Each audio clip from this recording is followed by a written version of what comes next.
அச்சச்சோ, என்ன இது கார் டேமேஜா இருக்கு. இன்னைக்குள்ள யாத்திரை ஏதாவது கட்டிட வேண்டியதுதான். அச்சோ, நோட் என்ன ஒட்டு போட்டிருக்கு. இதை எப்படியாச்சும் மாத்தி ஆகணும். எங்க போலாம்? அந்த ஃபேன்சி ஷாப் போலாம். வாமா, என்ன வேணும்? சின்ன பசங்க விளையாடுற மாதிரி ஏதாச்சும் டாய்ஸ் காட்டுங்கக்கா. சூப்பரான சான்ஸ்.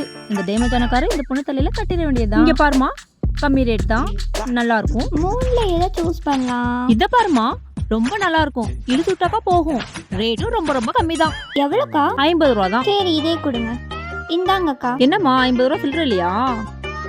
200, 400, 450. இந்தம்மா பேலன்ஸ். ஓகே. எப்படியோ கிழிஞ்ச நோட்டை தள்ளியாச்சு. எப்பா, எப்படியோ உடஞ்ச கரை தள்ளியாச்சு. After some time. அக்கா, வாமா வா, உன்னதான் தேடிட்டு இருந்தேன். ஒட்டு போட்டோன்னு என் தலையில கட்டிட்டு போயிட்டே நீ. நீங்க மட்டும் என்னவா டேமேஜான காரை என் தலையில கட்டிருக்கீங்க? இழுத்து விட்டா போகும், நீங்க இழுக்கிற கயிறே காணும். ரெண்டு பேருக்கு மேலதான் தப்பு. இப்ப என்ன பண்றது?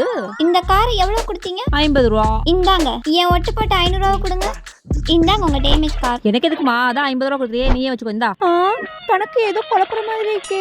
500 ரூபாவும் திரும்ப வந்துருச்சு, 400 ரூபாவும் எக்ஸ்ட்ரா வந்துருச்சு, காரும் வந்துருச்சு. ஒரு கல்ல 3 மாங்காய்.